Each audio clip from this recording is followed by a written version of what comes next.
t'asseoir. Donc, je vous salue tous dans le précieux nom de Jésus. Et je salue également tous les frères qui nous suivent sur notre page Facebook. Je suis très honorée d'être là ce matin pour apporter la parole. Je voudrais sincèrement dire merci, Pasteur Jean, pour la confiance, pour le fait que tu me pousses toujours à grandir, à aller de progrès en progrès, à avancer. Je me sens toujours challengée. Je suis dans un milieu où je me sens défiée, où je sens que je ne dois pas m'asseoir, je ne dois pas croiser les bras. Je ne suis pas une chauffeuse de banc. Je suis là pour travailler. Et je bénis le Seigneur parce que je suis justement entourée de ce genre de personnes, de pasteur Jean qui a un cœur de père, qui a un cœur de berger, qui est patient et très doux comme pasteur. Oh, merci, pasteur Jean. Que le Seigneur te bénisse. Je voudrais dire merci aussi à mon mari, pasteur Charlie, qui est toujours disponible pour m'aider. Et une fois de plus, il m'a apporté tout son soutien alors que je préparais ce message. Je dois remercier également toute l'Église. Je sais que vous priez vraiment pour nous. Ça se voit, vos prières marchent. Et il n'y a pas de petite prière. Juste avoir une pensée pour quelqu'un, c'est déjà une prière et ça va trouver la personne et ça lui fait du bien. Donc, merci infiniment pour toutes vos prières, pour tout le soutien que vous apportez à la famille Yetemgwe. Amen. Alors, je vais prier avant d'apporter ce message que le Seigneur a mis dans mon cœur. Seigneur, nous te bénissons parce que tu es un Dieu merveilleux. Seigneur, merci parce que c'est toi qui m'as choisi. C'est par ta grâce que je suis là. Je ne l'ai même pas mérité, mais tu as dit, c'est moi. Et je te bénis pour ce matin. Je veux juste disparaître et que toi, au travers de moi, tu parles. Je crois, Seigneur, que cette parole, c'est toi qui l'as mis dans ma bouche. Et je veux juste me disposer. C'est une parole qui va bénir moi premièrement et qui va bénir tous mes frères. Oh Dieu, que nos oreilles soient attentives pour entendre ce que l'Esprit a à nous transmettre ce matin. Que la gloire te revienne au nom de Jésus-Christ. Amen. Amen. Hier après-midi, nous étions rendre un dernier hommage à notre sœur Denise Landry, qui est allée auprès du Seigneur.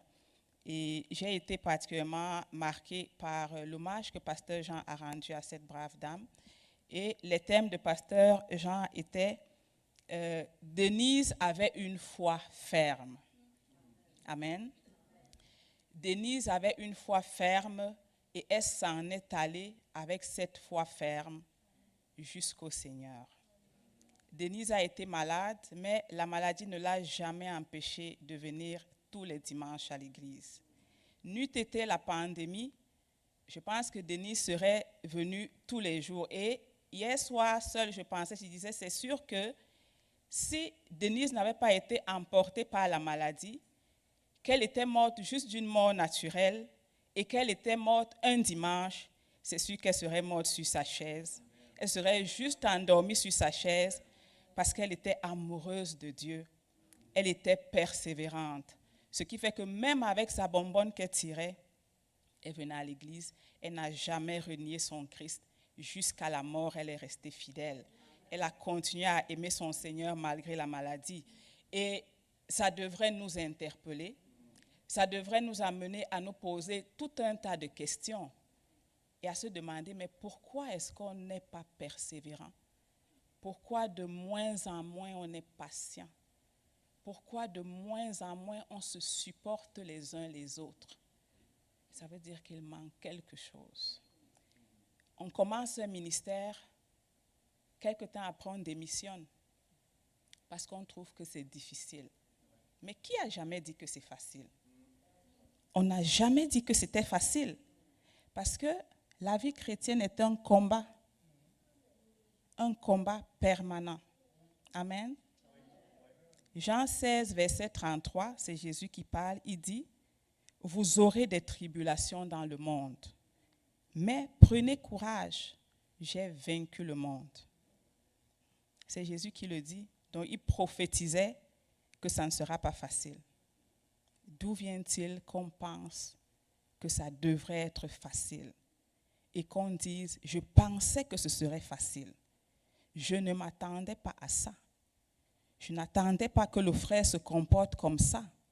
Je n'attendais pas que le pasteur me dise ça. Alors, je m'en vais. Non, ça ne fonctionne pas de même.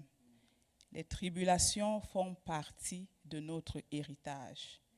Et le Seigneur le sait. Et le monde dans lequel nous vivons des tribulations, il a dit, j'ai vaincu ce monde. Ça veut dire qu'il y a la tribulation au début, mais il y a la victoire à la fin. Donc oui, nous passerons par les tribulations, mais oui, nous avons la promesse de la victoire. Alors comment, lorsqu'on passe par les tribulations, on peut tenir ferme, on peut garder une foi ferme comme notre sœur Denise? C'est en revêtant nos armes. Armons-nous. D'où le titre de mon message ce matin. Mais je demandais au Seigneur, mais qu'est-ce que je vais dire? Mais le Seigneur m'a dit, donne ce message, dont le titre c'est « Revêtez toutes les armes de Dieu ». Amen. Et le texte, je l'ai tiré dans Éphésiens, chapitre 6, versets 10 à 18. Donc, je vais faire la lecture. Au reste, fortifiez-vous dans le Seigneur et par sa force toute puissante. Revêtez-vous de toutes les armes de Dieu afin de pouvoir tenir ferme contre les ruses du diable. Car nous n'avons pas à lutter contre la chair et le sang, mais contre les dominations, contre les autorités, contre les princes de ce monde de ténèbres, contre les esprits méchants dans les lieux célestes. C'est pourquoi prenez toutes les armes de Dieu, afin de pouvoir résister dans le mauvais jour et de tenir ferme après avoir tout surmonté. Tenez donc ferme, ayez à vos reins la vérité pour ceinture. Revêtez la cuirasse de la justice. Mettez pour chaussure à vos pieds le zèle que donne l'évangile de paix. Prenez par-dessus tout cela le bouclier de la foi avec lequel vous pourrez éteindre tous les traits enflammés du malin. Prenez aussi le casque du salut et l'épée de l'esprit qui est la parole de Dieu. Faites en tout temps, par l'esprit, toutes sortes de prières et de supplications. Veillez à cela avec une entière persévérance et priez pour tous les saints. Amen. Alors, ce texte-ci, le livre d'Éphésiens a été écrit par l'apôtre Paul et c'est une lettre qu'il a adressée aux chrétiens qui étaient à Éphèse.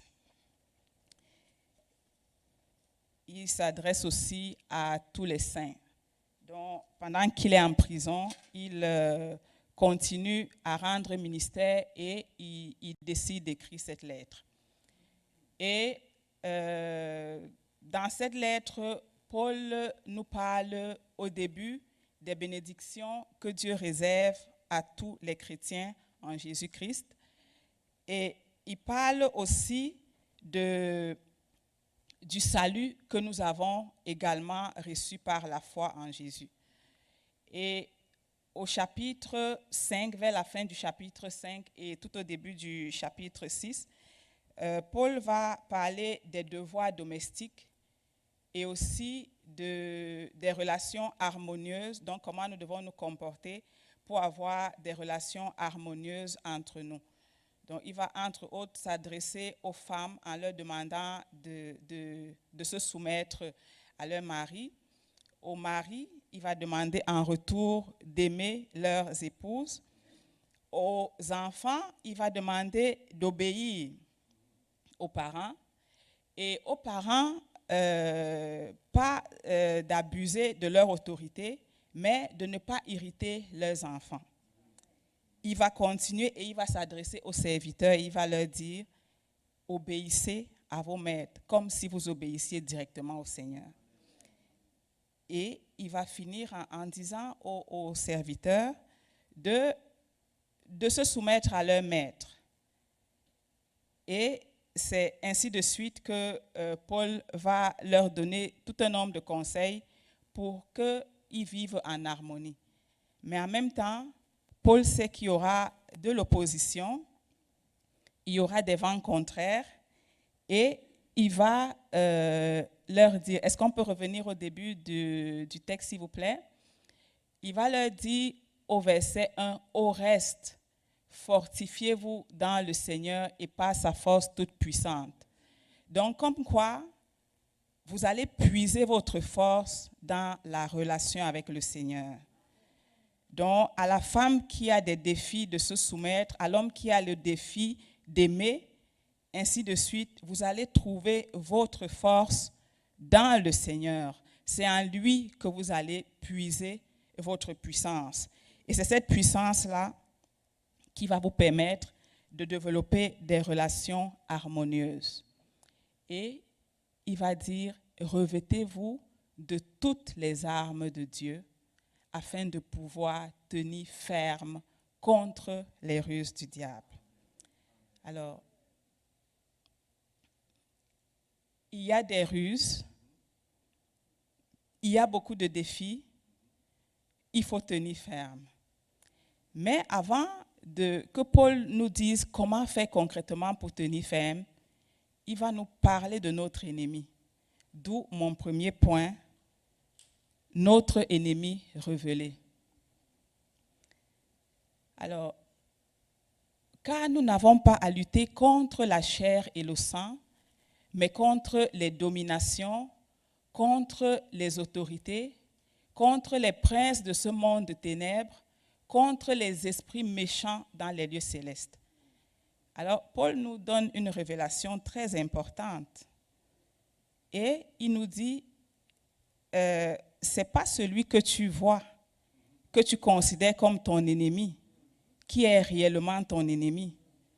Mais il y a une force qui travaille derrière. Et Paul veut qu'on discerne la cible. Si on ne discerne pas la cible, on va comme tirer en l'air. Si je prends l'exemple de la colère, je me mets tout le temps en colère contre la même personne, au même moment, au même endroit, pendant 10, 15, 20 ans, et ça ne change pas. Je devrais bien me poser la question, mais est-ce que j'utilise la bonne arme pour combattre ce qui se passe dans ma maison? Pourtant, je pensais qu'en me mettant en colère, en criant, le problème serait résolu. Mais je me rends compte que je me trompe.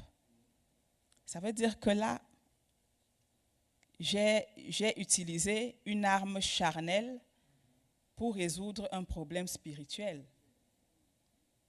Paul dit que mon ennemi est invisible. Mon ennemi est dans le monde des ténèbres. Et ils sont nombreux. Ils sont organisés. C'est toute une équipe. Un être humain comme moi ne pourrait en aucun cas réussir la bataille. Parce qu'il a toute forme de ruse. Comment je pense qu'avec mes muscles physiques, je vais vaincre l'ennemi qui utilise quelqu'un pour m'intimider ou pour m'influencer? Paul dit non, ton ennemi, ce n'est pas celui qui est couché près de toi là. Ce n'est pas l'homme physique que tu vois. C'est tout autre chose. Alors, ne lutte pas selon la chair. Ne lutte pas selon la chair et le sang. Il y a un autre moyen. il y a une autre façon. Il y a une arme que Dieu met à ta disposition. Utilise-la si tu veux tenir ferme après avoir tout surmonté. Amen. Nous prenons 1 Pierre 5, verset 8, s'il vous plaît. 1 Pierre 5, verset 8 dit, « Soyez sobres, veillez.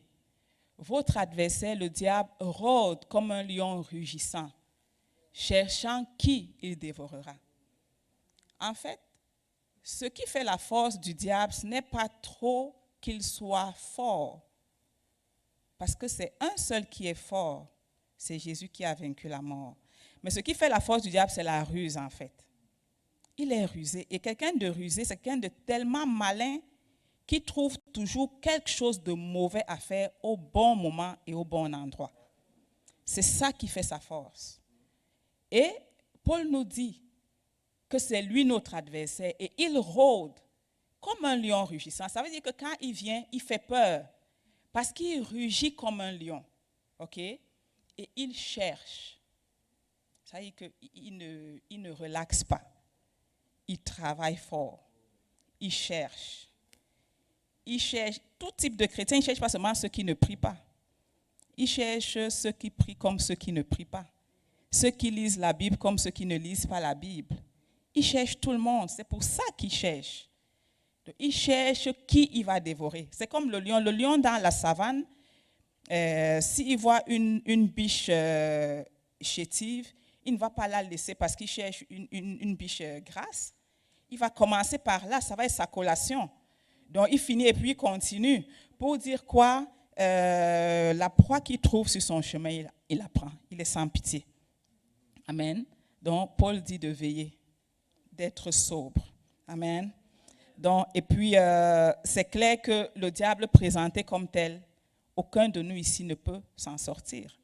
Parce qu'il va nous avaler en une bouchée. Et puis, il va croquer les os. Et puis, comme une petite saucisse. Alors, qu'est-ce qu'on doit faire? Paul dit, revêtez-vous. D'où mon deuxième point, se revêtir pour préparer le mauvais jour. Amen. Le verset 13, s'il vous plaît, c'est pourquoi prenez toutes les armes de Dieu afin de pouvoir résister dans le mauvais jour et tenir ferme après avoir tout surmonté. Le tout n'est pas de résister, ok? Parce qu'on peut tous résister et on peut résister de plusieurs façons. On peut résister avec nos propres armes, mais on ne va pas tenir ferme. On va surmonter parce que la finalité, c'est de tenir ferme. On peut passer par toutes sortes de situations. On peut les surmonter à notre façon. Mais est-ce que tu as tenu ferme? Est-ce que tu es resté stable dans ta foi?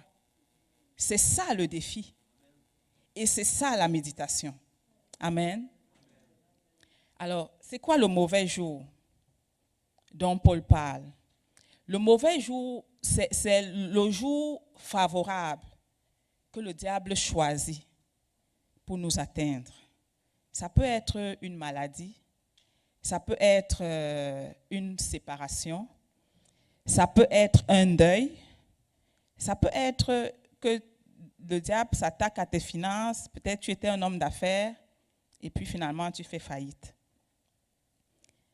Le mauvais jour peut aussi être un jour pas forcément occasionné par le diable, mais un mauvais jour parce qu'on a manqué de sagesse.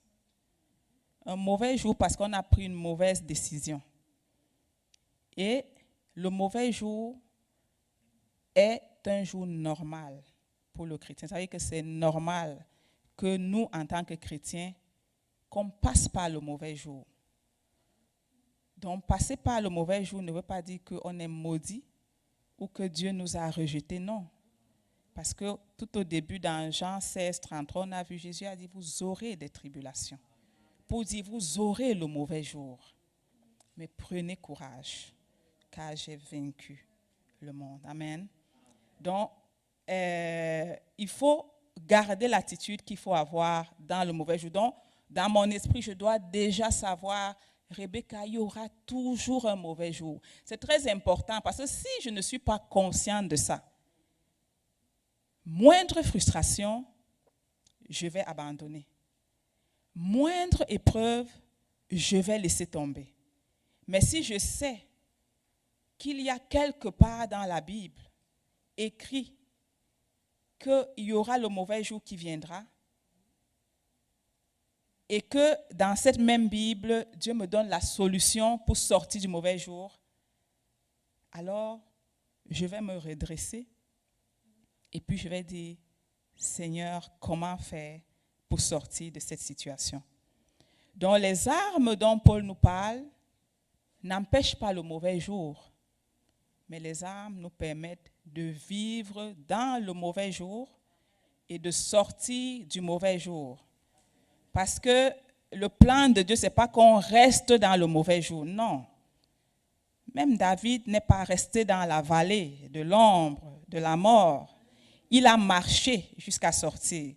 Donc, on n'est pas supposé rester dans le mauvais jour. Le mauvais jour arrive, mais il y a la solution pour sortir du mauvais jour. N'est-ce pas? Et la solution, ce sont les armes. Donc, nous allons lire 2 Corinthiens 10, verset 4, pour comprendre c'est quoi les armes avec lesquelles nous avons affaire. C'est des armes que Dieu lui-même il a fabriquées pour nous. C'est des armes qui sont revêtues de force et de puissance, car les armes avec lesquelles nous combattons ne sont pas charnelles. Ça veut dire que ton arme ne doit pas être la colère. Ton arme ne doit pas être le mensonge. Ton arme ne doit pas être toute autre chose qui va te permettre de lutter avec les êtres humains. Mais elles sont puissantes par la vertu de Dieu pour renverser les forteresses. Donc les armes dont nous avons affaire, ce n'est pas des armes physiques, comme nous dit Paul. Ce n'est pas juste des armes simples, c'est des armes qui viennent de Dieu. Et elles ont la vertu de Dieu, c'est-à-dire la force de Dieu, la puissance de Dieu a tout mis dans ces armes. En sorte que lorsque nous nous revêtons de ces armes, nous sortons toujours victorieux. C'est la parole de Dieu qui le dit. Nous gagnons toujours si nous revêtons les armes. Donc, les armes, c'est pour ici. Après notre mort, on n'en aura plus besoin. OK? Donc, les armes ont vraiment le but de nous aider sur terre. Et la vie victorieuse, c'est de revêtir les armes. On ne peut pas connaître une vie victorieuse lorsqu'on ne revêt pas nos armes. Et le chrétien victorieux n'est pas le chrétien qui n'a pas d'épreuves. Amen. Le chrétien victorieux, c'est le chrétien qui connaît les épreuves, passe au travers de ces épreuves et s'en sort avec une foi toujours ferme comme avant d'être victime de cette épreuve. Donc, revêtir les armes, c'est comme porter Christ en nous. Christ en nous, c'est la victoire. Et Christ en nous, c'est la sagesse pour contrecarrer les ruses du diable. Christ en nous, c'est le discernement pour reconnaître que ça, c'est l'ennemi qui m'attaque. Christ en nous, c'est tout ce dont nous avons besoin. Amen.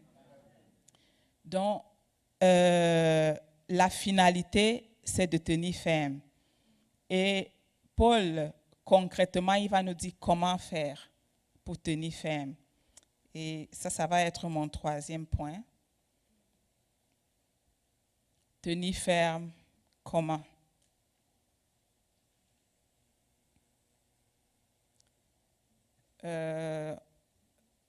Versets 14 à 18. Dans ces versets 14 à 18, Paul va citer concrètement toutes les armes dont on a besoin. Mais avant ça, ce que je remarquais dans le texte, c'est que Paul a plusieurs fois mentionné le terme « tenir ferme » et il l'utilise à 3 reprises, comme pour dire que c'est comme la clé, en fait. C'est comme la clé. tenir ferme, c'est la finalité en fait. Ça ne sert à rien de me battre physiquement et qu'à la fin, je ne tienne pas ferme. Je n'aurais pas gagné. Je n'aurais pas gagné.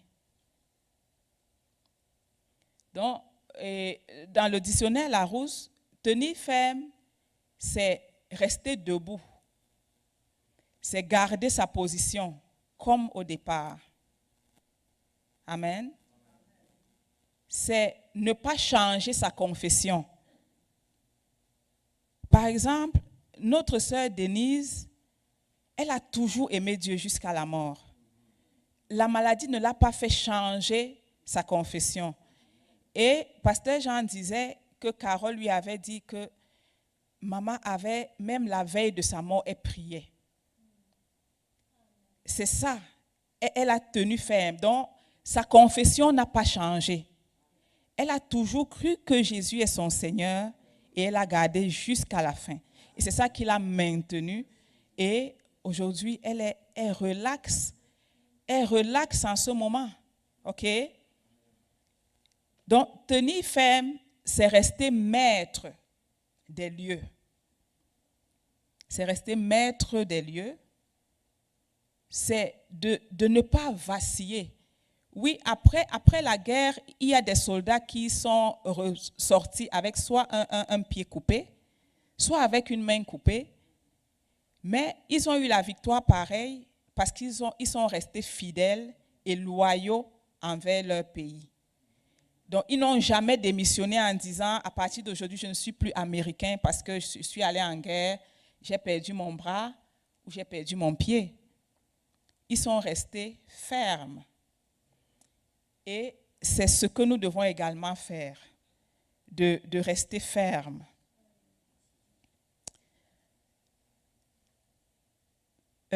Jacques, peux-tu revenir, s'il te plaît, à Jacques 4, verset 7? Ok, merci. Soumettez-vous donc à Dieu, résistez au diable et il fuira loin de vous. Alors, la soumission à Dieu, c'est la première étape. Si je ne me soumets pas à Dieu, je ne peux pas résister au diable. C'est la soumission à Dieu qui me donne la force de résister au diable quand il arrive. Et le résultat, c'est que le diable fuit loin de moi. Amen. Donc, ma soumission, mon obéissance m'amène à résister au diable et le diable s'enfuit loin de moi. Paul va nous proposer 7 armes. Okay. Paul va proposer 7 armes. Et je lisais le commentaire biblique contemporain. Et dans le commentaire, l'auteur disait que lorsque Paul rédigeait cette lettre, il était gardé par des soldats romains. Et il s'est servi donc de l'image ou alors de la tenue, l'armure que portait le soldat romain qui certainement était en face de lui lorsqu'il écrivait. Et c'est pourquoi, pour nous parler des armes, peut-être pour faciliter la compréhension de son auditoire de l'époque, alors Paul va concrètement nous parler des armes et il va comme les identifier aux armes que Dieu nous donne. Amen. Alors, il va parler premièrement de la ceinture de vérité. Amen. Donc, nous devons revêtir la ceinture de la vérité. Et la ceinture, c'est un accessoire très important parce que la ceinture maintient le vêtement. Si la ceinture tombe, le vêtement va tomber et puis on va se retrouver comme nu. Amen. Et donc, Paul parle de la vérité et nous savons que Jésus est la vérité. Et le texte, c'est dans Jean 8, 32 qui dit, le texte qui suit, s'il vous plaît. Jean 8, 32 dit, vous connaîtrez la vérité et la vérité vous affranchira. Je crois bien. La vérité qu'on connaît nous affranchit de quoi? Du mensonge. Et pour reconnaître le mensonge, c'est bien de connaître la vérité. Sinon, sur quelle base on sait que ce qui est dit, c'est le mensonge, si on ne connaît pas la vérité? Donc, d'où l'importance de connaître la parole de Dieu. Et c'est dans cette parole de Dieu que nous pouvons discerner ce qui vient de Dieu et ce qui ne vient pas de Dieu. Et souvenons-nous, la Bible dit toujours dans Jean chapitre 8, verset 44, que le diable est un menteur. Le mensonge, c'est dans son fond. De même que Jésus est la vérité, le diable est le mensonge. Et le mensonge est tellement subtil qu'il se trouve partout, même dans les lois. OK? Même dans les lois. Donc, le mensonge est infiltré un peu partout dans la société. Et nous, les chrétiens, la seule façon pour reconnaître le mensonge, c'est de connaître la vérité. Amen.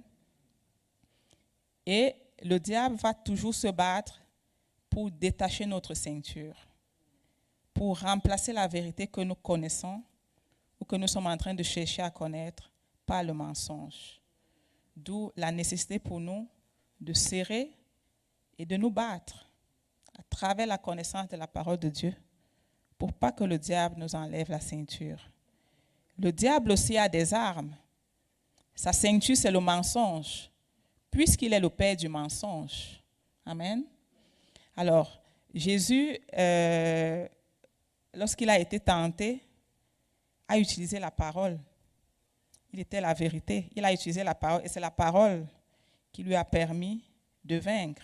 Et le diable aussi, quand on lit le texte, on voit que le diable aussi utilisait la parole, mais il utilisait mal. Il utilisait hors de son contexte. Il ajoutait des choses qu'il n'y avait pas. C'est pourquoi il faut être vigilant, bien connaître sa parole, bien prendre le temps de la méditer, ne pas courir lorsqu'on étudie la parole de Dieu, prendre le temps. Parce que ça se peut qu'il te donne un verset, mais qui n'est pas dans son contexte. Ça se peut qu'il divise un verset en deux, il mette ce qu'il veut mettre. Or, si tu ne connais pas, tu vas tomber dans son piège. N'oublions pas que c'est la ruse. Et il va chercher tous les moyens. Et un autre aspect de la vérité, c'est que nous, en tant que chrétiens, nous devons être des enfants de lumière, marcher dans la vérité, parler selon la vérité, éviter d'être hypocrite. Je dois être vrai. Rebecca qui est ici doit être la même à la maison. Elle doit être la même au travail. Je ne dois pas porter l'habit de chrétienne juste à l'église et qu'au quartier, je fasse n'importe quoi. Ça veut dire que ma ceinture est tombée. Je dois la remettre. Amen. La deuxième arme qu'on doit porter, c'est la cuirasse. Et Paul appelle la justice. Et la cuirasse, c'était sur le buste. Et la cuirasse protégeait le soldat romain, protégeait ses organes vitaux, dont aucune arme ne pouvait atteindre. C'était vraiment en acier et c'était vraiment solide. Okay? Et la justice ici peut avoir deux sens. Premièrement, la justice de Dieu est selon Dieu. Donc celle que nous obtenons par la foi en Jésus-Christ. Donc lorsque nous acceptons Jésus-Christ, nous devenons justes. Nous devenons justes pas parce que nous avons respecté la loi, mais juste parce que Jésus-Christ a pris notre place. Et désormais, nous ne sommes plus sous la condamnation. Dieu n'est plus en colère contre nous. Donc, nous ne sommes plus les enfants de la colère. Mais nous n'avons plus de dette en fait, parce que notre dette a été payée par Jésus-Christ. Et le diable va essayer de nous faire croire que nous ne sommes pas pardonnés, Et c'est à ce moment-là que nous devons lui rappeler que nous sommes justice de Dieu en Jésus-Christ.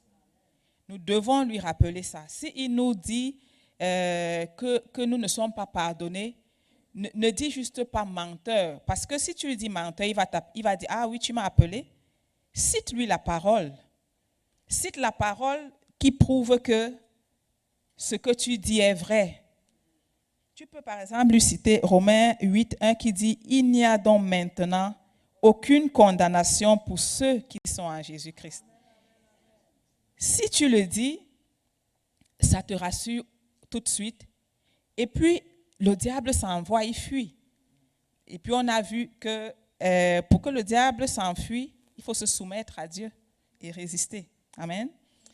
Le deuxième volet concernant la justice, c'est la justice renvoie ici à l'intégrité, à la droiture.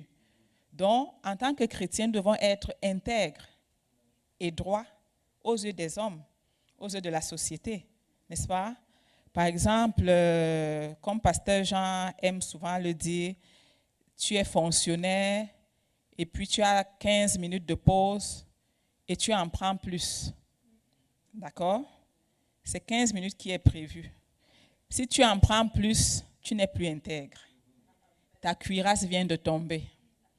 Tu t'exposes. Tes organes sont exposés. La limite de la vitesse demandée sur l'autoroute. Ça, c'est l'intégrité. Ça, c'est la droiture. Respecter la vitesse. Amen. Si la police t'attrape, qu'est-ce que tu vas dire? Ton cœur va battre. J'en connais qui, lorsqu'ils voient la voiture de la police, ils vont diminuer leur vitesse. Pourquoi tu diminues? Continue. Si tu es fort, continue. Mais continue. Pourquoi tu ne continues pas? Parce que tu sais qu'on va t'attraper.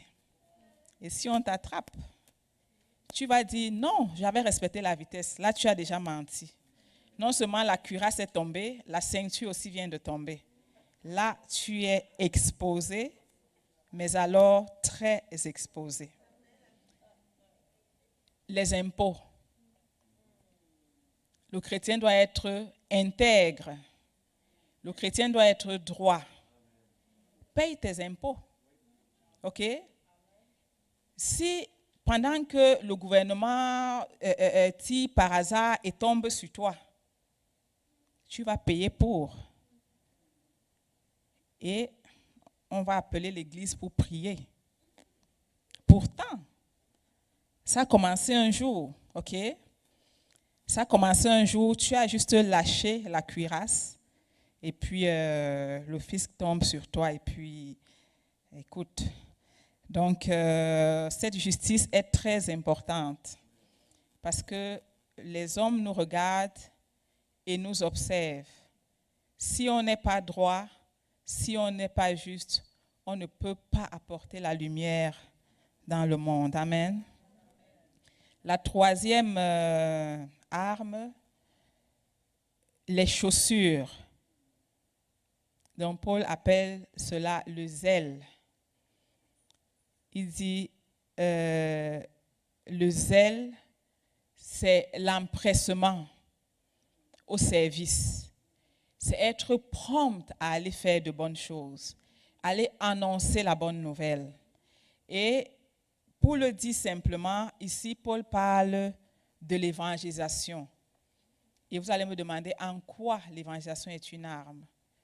L'évangélisation est une arme parce que, en prêchant l'évangile, le royaume des cieux avance et le royaume des ténèbres recule. Donc, le travail, c'est dehors, bien-aimés. Il y en a plein qui sont dehors et qui attendent. Donc, chaussons-nous et courons, allons apporter la bonne nouvelle au monde. Amen. La quatrième arme, c'est le bouclier, que Paul appelle la foi. Donc, le bouclier, c'est comme une grande feuille en fer que le guerrier devait tenir pour esquiver les flèches. Donc, quand la flèche arrive de ce côté, il esquive et la flèche tombe, ainsi de suite. Et il faut la voir, et c'est la foi. Et dit simplement, la foi, c'est faire confiance à Dieu. Donc, nous devons nous saisir des promesses de Dieu. Ce sont les promesses de Dieu qui nous permettent de tenir ferme. Lorsque nous passons par des moments difficiles, si nous n'avons pas les promesses de Dieu, si nous ne les connaissons pas, nous ne pouvons pas tenir ferme. Si nous avons peur et nous ne saisissons pas la promesse selon laquelle l'ange de l'Éternel campe tout autour de ceux qui le craignent, il les arrache de tout danger, la peur peut nous amener très loin, plus qu'on ne l'imagine. Donc, saisir les promesses fait que lorsque le diable envoie une flèche de peur, d'anxiété, de dépression ou de toute autre situation, je présente mon bouclier, je dis la parole. Je sais que ce n'est pas facile, surtout quand on passe par la maladie. Parce qu'on a beau citer les versets, réciter, mais on ne peut pas se mettre à la place de la personne qui est malade.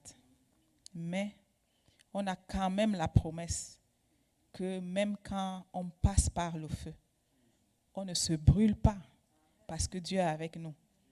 On va passer quand même par le feu. Ça va faire mal, mais gardons cette espérance et croyons aux promesses de Dieu que à la fin, on s'en sort toujours. La cinquième arme, c'est le casque du salut, dont Paul appelle ça le salut. Donc, c'est, comme on entend, c'est un casque que le policier portait, le soldat portait, merci.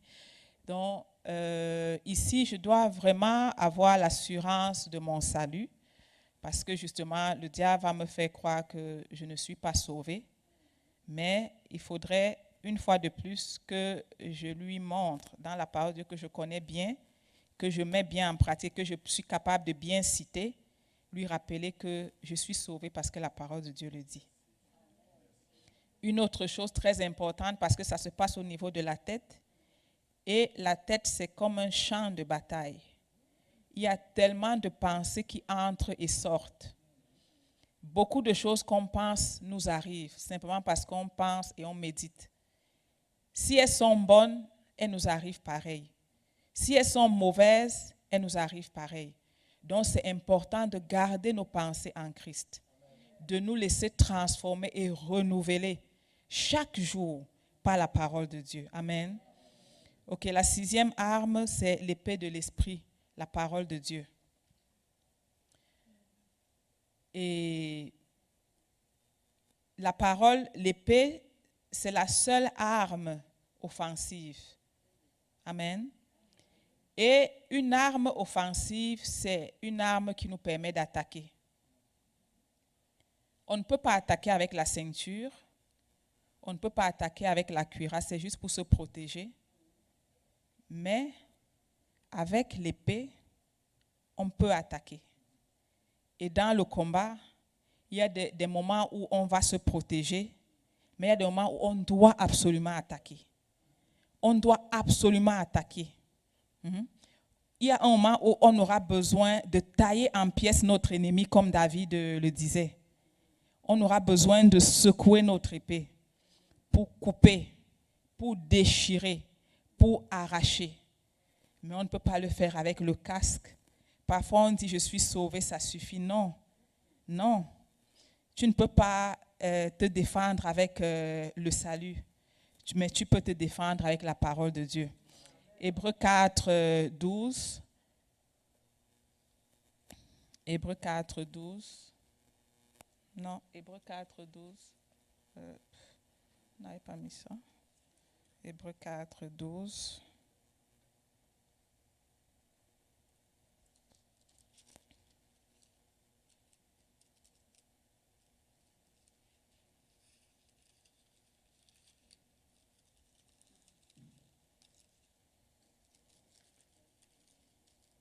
Hébreux 4, 12 nous dit que la parole de Dieu,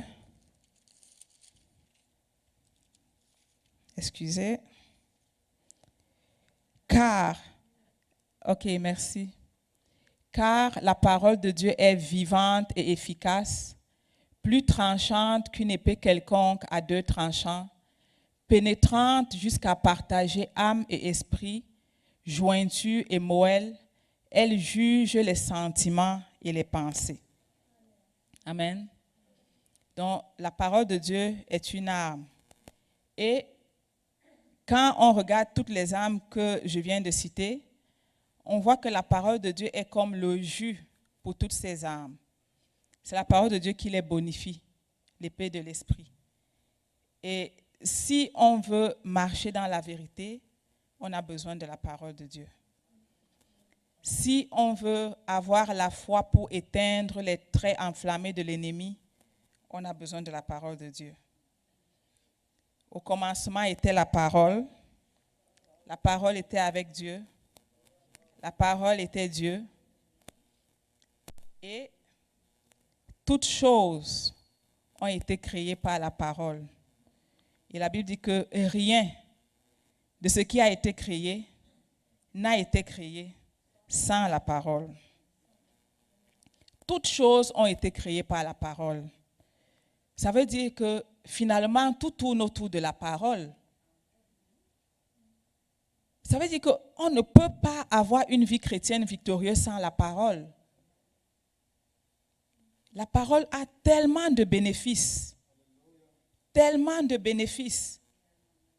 que je ne vois pas comment on serait victorieux, comment on tiendrait ferme si on n'aime pas la parole de Dieu. Regardez le psaume 119. Au départ, quand je lisais ce psaume, je ne comprenais rien. Je ne comprenais pas comment un homme pouvait tellement aimer la parole de Dieu. Mais c'est quand je suis moi-même tombée amoureuse de la parole que j'ai compris David, que je l'ai compris. Il aimait tellement la parole. Et c'est cette parole-là qui l'a aidé à combattre ses ennemis. Et c'est cette parole-là qui l'a aidé en sorte que lorsqu'il a même vu son ennemi en face, il n'a jamais osé porter la main sur lui parce qu'il savait que c'était loin de l'Éternel. Amen. Donc, on nous parlera toujours de la parole. Tout le temps, tout le temps. C'est au ciel qu'on n'aura plus besoin, puisque la parole est là-bas. Nous allons la voir face à face. Mais ici, on a besoin de la parole, bien-aimée.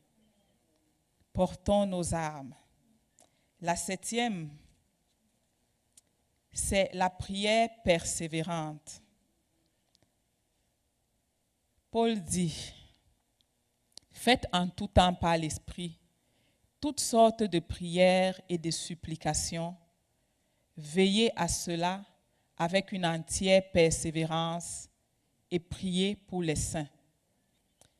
Donc, Paul ici nous encourage à prier, mais à faire toutes sortes de prières, pas seulement l'intercession, pas seulement prier juste pour moi et ma petite famille, mais prier pour les frères, prier même pour les voisins, prier, adorer, louer, des pétitions. Nous devons faire toutes sortes de prières. Il dit par l'Esprit. Donc laissons-nous inspirer par le Saint-Esprit. Parce que le Saint-Esprit, il connaît la pensée de Dieu. Le Saint-Esprit connaît la volonté de Dieu. Le Saint-Esprit va nous montrer comment prier. Amen. Et la Bible dit que la prière fervente du juste a une grande efficacité. Aujourd'hui, nous sommes rendus des justes.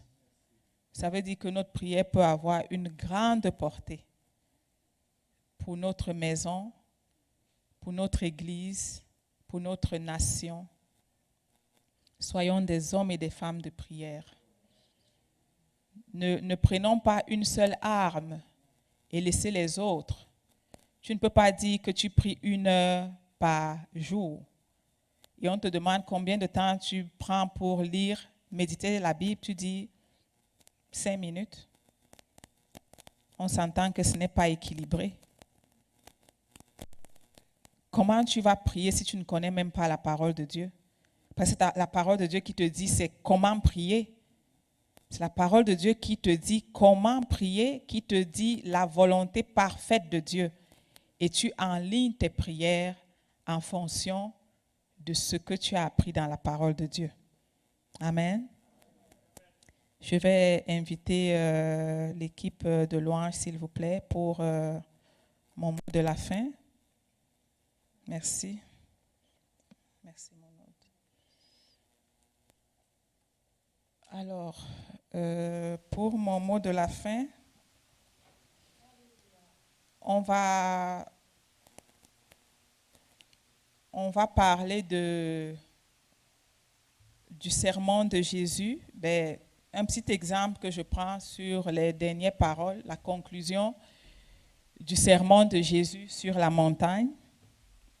C'est dans Matthieu 7, versets 24 à 27. C'est pourquoi quiconque entend ces paroles que je dis et les met en pratique sera semblable à un homme prudent qui a bâti sa maison sur le roc. La pluie est tombée, les torrents sont venus, les vents ont soufflé et se sont jetés contre cette maison. Elle n'est point tombée parce qu'elle était fondée sur le roc.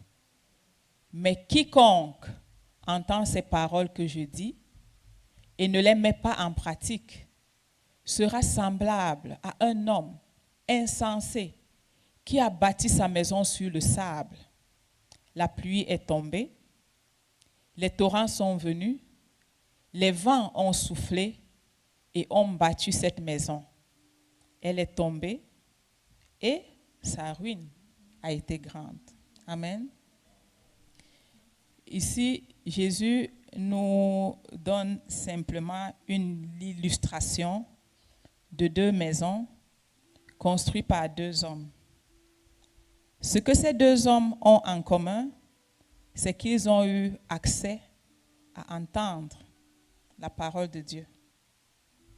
Donc, ils sont égaux dans le sens qu'ils ont été avertis. Ils ont entendu les paroles. Mais le premier a entendu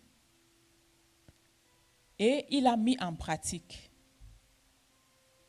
Et la Bible l'appelle un homme prudent. Est-ce que j'ai des hommes prudents dans l'église ce matin? La suite. La pluie est tombée, les torrents sont venus, les vents ont soufflé. Voyez-vous, ce n'était pas petit sur la maison de cet homme. Mettez tout ce que vous voulez comme épreuve dans la vie de cet homme. Tout ce que vous voulez. Mais la Bible dit que sa maison n'est pas tombée. Ça veut dire que ce n'est pas sorcier. C'est difficile. Mais c'est la Bible qui nous dit qu'on peut s'en sortir. On peut s'en sortir. Quelle que soit la situation, quelle que soit l'épreuve. Ce n'est pas parce que c'est très difficile qu'on ne peut pas s'en sortir. Jean 16, 33, vous aurez des tribulations, vous aurez des difficultés, vous aurez des défis. Prenez courage. Prenez courage. Pourquoi? Parce que j'ai vaincu le monde. Amen. Parce que j'ai vaincu le monde. Cet homme a pris le courage malgré la pluie qui tombait, malgré les torrents qui sont venus, les vents forts qui ont soufflé et se sont jetés sur lui. À un moment, on va avoir l'impression que Dieu nous a abandonnés. Mais soyons forts. Dieu n'abandonne personne. Jamais, jamais, jamais. Dieu n'abandonne personne. Dieu ne t'abandonne pas. Quel que soit ce que tu as fait, quel que soit ce que tu as dit, oui, tu peux te retrouver dans cette situation parce que tu as manqué de sagesse. Mais qui t'a dit que c'est la fin? Qui t'a dit que c'est fini? C'est pas fini. Et la maison n'est pas tombée. Pourquoi? Parce qu'elle était fondée sur le roc. Parce que cet homme passait par les épreuves, mais il avait ses armes.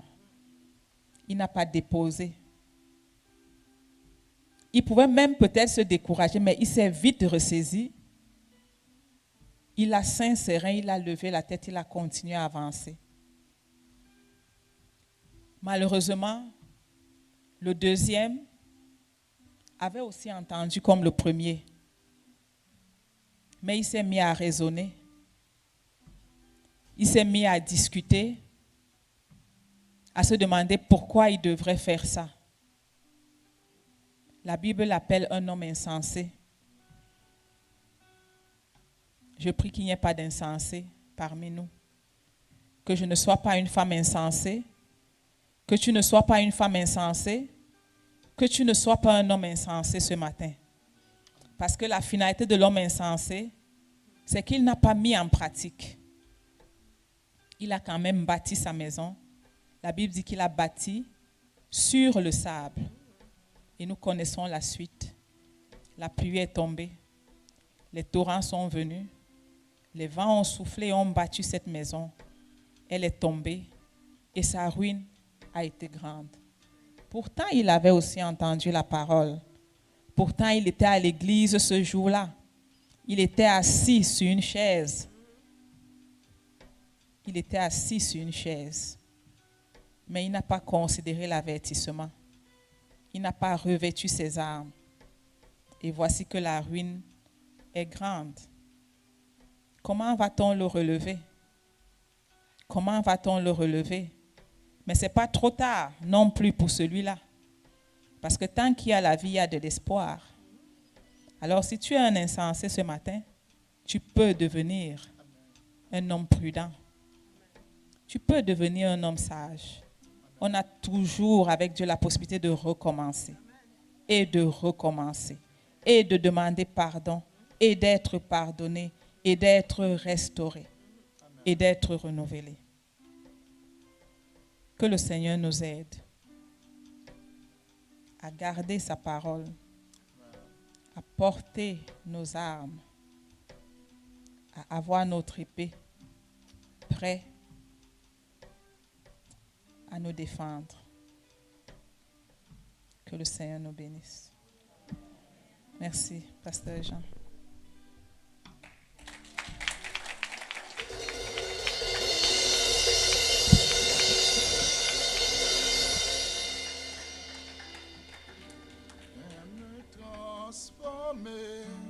Viens tout diriger, prends la place qui te revient. Viens me transformer, viens tout diriger, prends la place qui te revient. Viens me transformer, viens tout diriger. Prends la place qui te revient. Jésus, viens me transformer, viens tout diriger. Prends la place qui te revient. Voilà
vers toi. Moi, mes bras tendus vers toi. Moi, mes bras, moi, mes bras tendus vers toi. Viens me transformer, viens tout diriger. Prends la place qui te revient. Jésus, viens me transformer, viens tout diriger. Prends la place qui te revient. Gloire à Dieu. Combien veut dire merci au Seigneur pour cette bonne parole qu'on a entendue ce matin? Merci. Merci, Seigneur. Frères et sœurs, il n'y a pas de hasard avec Dieu. Rebecca, merci. Nous étions dans le même esprit. Au début et à la fin, tu as dit « Vous aurez des tribulations ». Et ça, c'est la série que pendant les vacances, Dieu a mis sur mon cœur après l'Action de grâce, à partir du 11 septembre jusqu'à Noël. Nous allons voir une série qui s'appelle « Vous aurez des tribulations ». Parce que, frère et sœurs, Jésus ne veut pas nous décourager, il veut juste nous informer que la vie chrétienne, comme l'a dit si bien Rebecca, c'est un combat. C'est pas facile. Et j'aimerais vous dire que la vie va être de moins en moins facile. Mais Jésus a dit, prenez courage, j'ai vaincu le monde. Et ce Jésus, il était avec moi, il était avec Rebecca, il était avec Pasteur Charlie, Nicole, Pasteur René. Il est là, le Jésus en nous, et nous allons, à cause de lui, pas à cause parce qu'on est bon puis on est fort, on n'est pas bon, on n'est pas fort. Mais Dieu est bon et Dieu est fort et il est avec nous. Merci. Pourquoi Dieu a mis à Rebecca de prêcher sur les armes? Parce que, frères et sœurs, vous avez besoin de relire ce passage-là dans Éphésiens chapitre 6. Vous avez besoin de le méditer parce que la vie va être de plus en plus difficile. On a besoin de prendre toutes les armes pour tenir ferme. Combien veulent tenir ferme, frères et sœurs? L'apôtre Paul, quand il a écrit ça, il n'était pas en prison parce qu'il n'avait pas payé ses impôts ou roulé trop vite sur l'autoroute.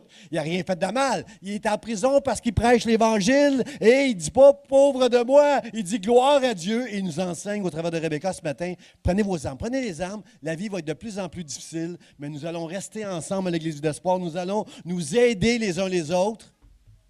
J'ai entendu juste un amen, je vous donne une chance là.